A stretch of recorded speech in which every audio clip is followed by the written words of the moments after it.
আচ্ছা, এখান থেকে একটা প্রশ্ন আছে, তুমি যখন বললে যে সুগারের তুমি একদমই বিপক্ষে, তো সবার পক্ষে তো সুগার ছাড়া পসিবল নয়। এবার যারা যারা ডায়াবেটিক পেশেন্ট রয়েছে, মানে ইন্ডিয়াকে ওয়ার্ল্ডের ক্যাপিটাল বলা হয় ডায়াবেটিসের জন্য, diabetic capital of the world বলা হয়।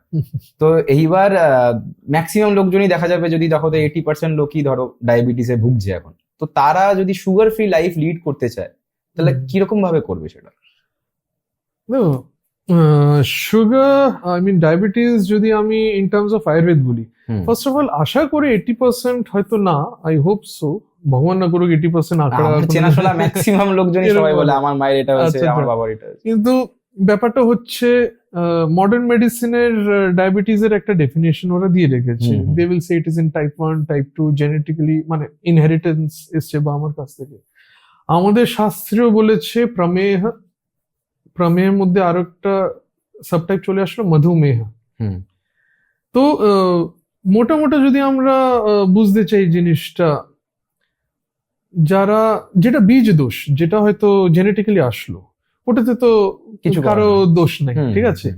কিন্তু এটাতে একটা জিনিস আমি নোট করেছি, আমি আশা করি আমার সিনিয়ররা যারা এই গুরুজন আছে ওরাও হয়তো নোট করেছেন, যে যখন কেউ জেনেটিক্যালি একটা রোগ নিয়ে আসলো, ফর এক্সাম্পল ডায়াবেটিস, ওই জেনেটিক ফ্রেমওয়ার্ক ইয়া জেনেটিক মেকআপটা এরকম অলরেডি শরীর নিয়ে এসছে যে how to cope up with that, আচ্ছা, how to live with that issue, ঠিক আছে।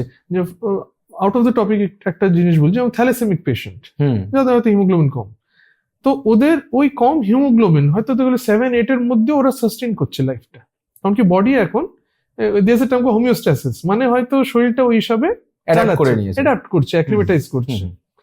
ওরকমই যারা আমি বলবো যারা জেনেটিক্যালি ফ্যামিলি থেকে এনেছে, ভয় পাওয়ার দরকার নেই, কিন্তু সচেত থাকুক, অ্যালার্ট থাকুক, আর ওই সব জিনিস করবে না যেটাতে সুগারটা বাড়বে। অ্যান্ড সুগার বাড়ার মেইন কারণ এই না যে ও সুগার খাচ্ছে, সুগার বাড়ার কারণ অনেক আছে, যেটা ইউ আর সেইং না, কি যেটা আমি নোটিস করেছি, আমাদের শাস্ত্রেও বলেছে যে এক জায়গায় হলো মন, এক জায়গায় হলো শরীর।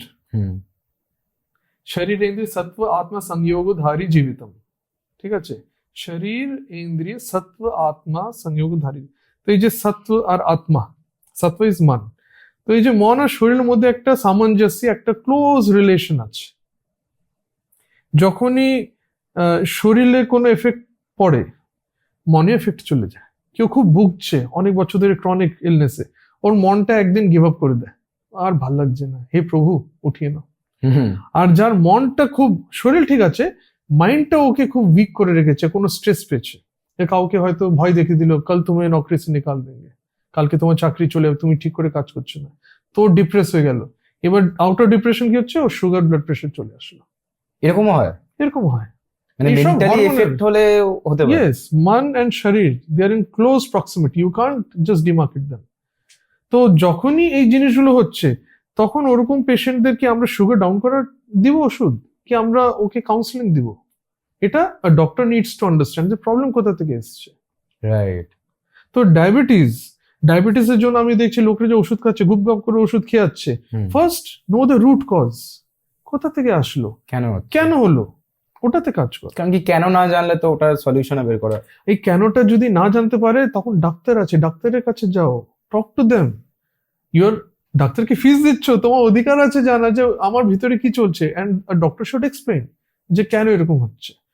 যদি ঠিক আছে, আমি এরকমও বুঝি যে অ্যাজ এ ডক্টর অনেক সময় আমাদেরকে বই খুলতে হয়, দের ইজ নো, এর মধ্যে এত ইট ইজ, আমি বলবো এর মধ্যে শেম বলে কিছু না।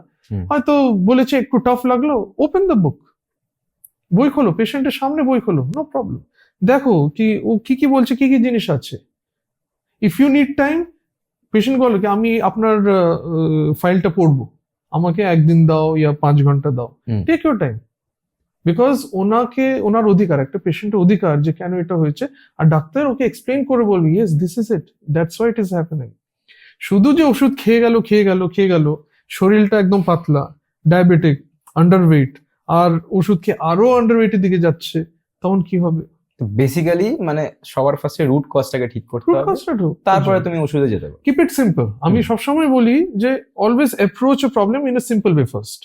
কমপ্লিকেটেড ওয়েতে চিন্তা করতে কত সময় নেই, এই টেস্ট সেই টেস্ট 1000 টেস্ট লিখে দিলে। হুম, এটাকে সিম্পল ওয়েতে অ্যাপ্রোচ করো, পেশেন্টকে আন্ডার কনফিডেন্স নাও, নাড়ি চেক করো, তখন বোঝা যাবে যে কোথা থেকে ট্রিগার হলো, ইফ নট জেনেটিক, কোথা থেকে ট্রিগার হচ্ছে, কি কারণ আছে, ওয়ার্ক অ্যাকর্ডিংলি। অ্যান্ড কোনোদিনও ডাক্তার একলা লড়তে পারবে না, পেশেন্টকেও ইকুয়ালি পার্টিসিপেট করতে হয়। তখনই চলে আসছে টাইমলি ঘুমানো, টাইমলি ওঠা, খাওয়া দাওয়া, আর অ্যাডামেন্ট হওয়া যে না আমি আজকে এতটা ওয়ার্ক করবো। মাইন্ডসেট। মাইন্ডসেট রাখতে হবে যে না, অ্যান্ড পজিটিভ মাইন্ডসেট, হুম, ওর মধ্যে প্রিফিক্স জুড়লাম যে আমি ঠিক হব। কারো যদি রুট কজ মেন্টাল ইস্যুস হয়ে থাকে, মানে সাপোজ Yes. খুব প্রেসারে কাজ করছে বা অফিসের প্রচুর প্রেসার হয়েছে, তারও হতে পারে। Yeah. তো সেখানে মেন্টাল পার্টটাও চলে আসছে, right? একদম হুম, একদম। You go to any place, diabetic patient ওঠাও, যেমন তুমি বলছো তোমার জানাশোনা অনেক আছে, হুম, ওদের সাইকিক অ্যানালিসিসটা করে দেখো, তখন দেখবে ওদের লাইফে কিছু না কিছু এমন ক্লগ আছে, ব্যাড মানে আমি সেক্টর বলছিলাম আছে। কেন বলতো, হ্যাঁ। সাপোজ ধরো 40 বছরের কেউ, মানে উপরে যখন কারো ডায়াবেটিস ধরা পড়ে না, জিনিসটাকে লোকজন ক্যাজুয়ালি না, হ্যাঁ ভাই হওয়ারই কথা ছিল, হুম। 40 বছরের কাছে এবার তো ডায়াবেটিস হবেই হবে। ওটা নিয়ে আর কেউ মাথা ব্যথা করে না যে এটাকে ঠিক করবো কিরকম ভাবে, তো হ্যাঁ। হচ্ছে হচ্ছে ঠিক আছে ওষুধ খেয়ে নেবো, Yeah. এরকম টাইপের মাইন্ডসেট। এই যে জিনিসটা তখন বললাম না যে PCOD, hmm, blood pressure, hmm, blood glucose, blood sugar, high blood sugar, এগুলো এখন এত হয়ে গেছে, দে টেক ইট ক্যাজুয়ালি, আরে এত হতাই, এরকম তো হয়েই যায়। Hmm, no, it should not happen. You should be responsible for your health. Life তো একবারই এসছে, দ্বিতীয়বার কেউ জানে না কি রূপে সেটাই। হবে। So you need to be very much serious, and চেষ্টা করতে হয় minimum medicine and maximum meditation, lifestyle changes.